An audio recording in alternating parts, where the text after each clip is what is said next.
दोस्तों नमस्कार। लखनऊ में कारोबारी मोहित पांडे की पुलिस कस्टडी में हुई मौत जो है वो गंभीर सवालों के घेरे में है। विपक्ष इस मामले में सरकार पर जमकर हमलावर है, लेकिन पुलिस जो है अब तक इस मामले में कोई ठोस जवाब नहीं दे पाई है।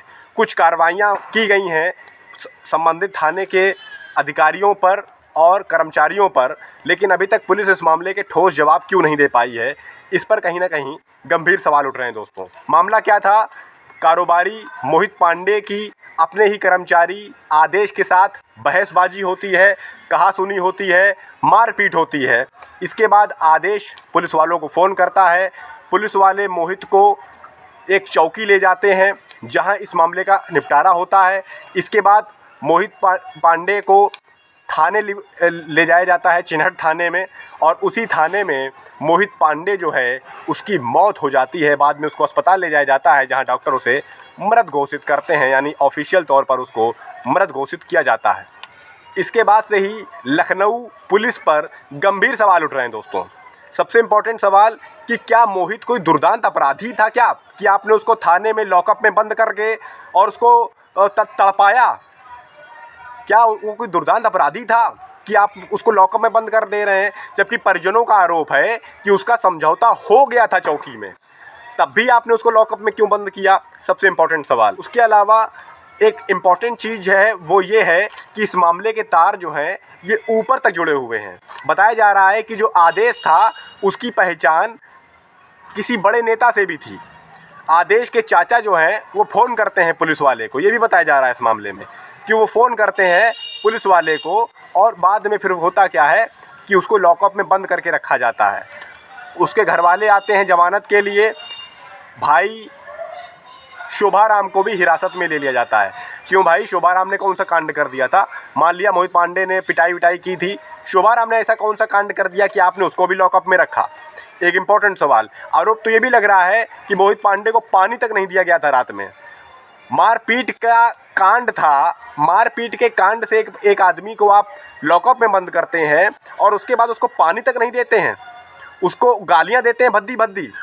प्रत्यक्षदर्शियों का ये कहना है। दोस्तों, अगर पुलिस को इस मामले में कुछ गलत लगता है तो पुलिस इस मामले का प्रेस कॉन्फ्रेंस करके खंडन करे और साफ कह दे कि भैया ऐसा कुछ नहीं था, हमने मोहित पांडे को तड़पाया नहीं था, आपने परेशान नहीं किया था।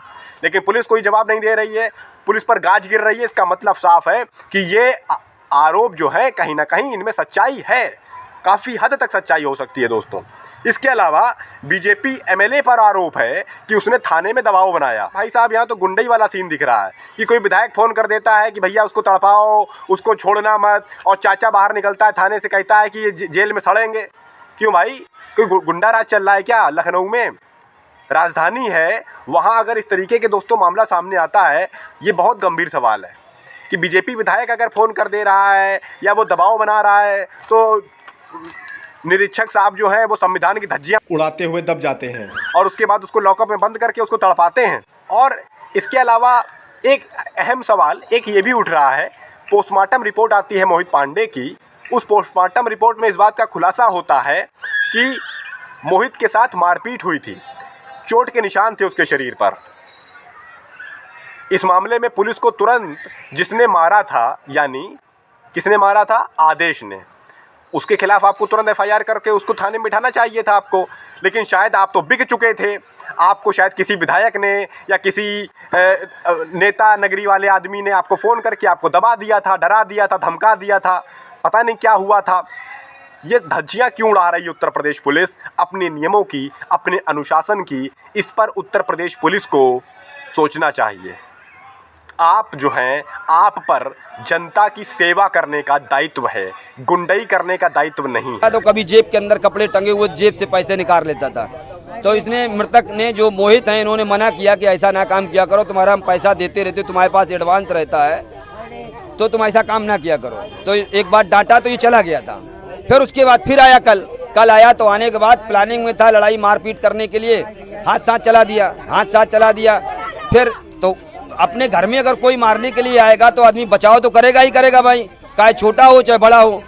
फिर उसने जब बाहर हुआ तो उसने एक अपने बंदे को बुला लिया और वो 4 पहिया से आया और उसने तत्काल पुलिस बुलवा करके अपटान चौकी गए। अपटान चौकी से कोतवाली, वहाँ रुकने ही नहीं दिया कि चौकी पे कोई कंप्रोमाइज हो। उन लोगों ने कहा कि ठीक है जो कुछ हो समझौता है समझ लो, अपना लड़ाई झगड़ा खत्म। निरीक्षक का नाम है, एक 2 लोगों के और नाम है और कुछ के बाद नाम है अज्ञात में, उनके विरुद्ध अभियोग पंजीकृत किया गया है।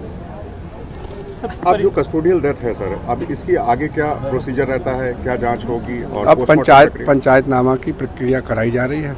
परिजन लोग को इस बात पे था कि अभी मुकदमा लिखाया जाए, तो उनके मुकदमा लिखाया गया है। अब पंचायतनामा की कार्रवाई कराई जाएगी, डॉक्टरों के पैनल के माध्यम से वीडियोग्राफी के साथ उसका पीएम कराया जाएगा और जो चीज़ें होंगी उस आधार पर कार्रवाई की जाएगी। अभी जो प्राइमा फेसी सर आपको पूरी घटना नजर आई है, आपको लगता है कि कोई लूपहोल से पुलिस की तरफ से जिसमें ये पूरी डेथ हुई है? अब जो चीज़ जांच में चल रही है तो अभी हम उस संबंध में कुछ नहीं कह सकते। भाई को हमारे टॉर्चर किया गया, मेरे भाई को टॉर्चर किया, मेरे जाने से पहले टॉर्चर किया गया वहाँ पे, और रात में भी मारा गया है। पुलिस वाले ने मारा, नाम थोड़ा जान सकते हो सिपाही? नाम नहीं मालूम है लेकिन मारा सूरत से है। पहचान सकते हैं। कौन थे सिपाही थे, दरोगा थे, कौन? अभी ज्यादा स्थिति में नहीं बताने की। थोड़ी देर नॉर्मल हो जाने दो। क्या टॉर्चर किया है? कितने बजे पता चला भैया तबीयत क्या उसकी हालत खराब हो तबीयत गई? राती में गड़बड़ थी, बार बार कह रहा था दरवाजा खोल दो भैया, बाहर लेटना है। हाँ। तबीयत नहीं ठीक है, लेकिन गाली दे रहे थे, वो दरवाजा नहीं खोल रहे थे। हाँ, कह रहे इसी में रहो। फिर सुबह क्या हुआ? फिर सुबह तो कुछ नहीं हुआ, सुबह तो कोई बात नहीं हुई। हाँ। राती में जो कुछ हुआ हुआ है। नहीं, उसकी डेथ कब हुई? रात में हुई? डेथ हुई है वही 1 बजे के समथिंग, वही थाने में हुई ना? खाने के लॉकअप के अंदर खाने में। तो इस तरीके से दोस्तों आए दिन उत्तर प्रदेश पुलिस जो है किसी न किसी नए नए मामले को लेकर घिरती रहती है। कानपुर पुलिस देखिए पहले से ही घिरी हुई है, वो जो दृश्यम फिल्म जैसा जो हत्याकांड होता है वो उसमें पहले से ही घिरी हुई है। लखनऊ पुलिस घिर गई। एनकाउंटर होते रहते हैं आए दिन, कहीं भी बहराइच वाला एनकाउंटर, कभी प्रयागराज वाला, कभी वो जौनपुर वाला, कभी कुछ कई एनकाउंटर, कभी हाथरस की जो बलात्कार पीड़िता होती है उसके शव को रात में ही आप जला देते हैं। ऐसे कई सारे मामले हैं। बाबा के भगदड़ में मर जाते हैं लोग, आप बाबा के खिलाफ FIR नहीं करते हैं। और बहराइच का जो मामला होता है, दंगा होता है, दो और आरोप लगाते हैं वहाँ के दंगाई, वहाँ के उपद्रवी कि 2 घंटे पुलिस पीछे हट गई थी, DGP साहब इस पे कुछ नहीं बोलते हैं, कि चुप्पी किस ओर संकेत देती है। ऐसे कई सवाल हैं दोस्तों। इन सवालों के जरिए उत्तर प्रदेश पुलिस की साख जो है वो कमज़ोर पड़ रही है, उस पर गहरे सवाल उठ रहे हैं।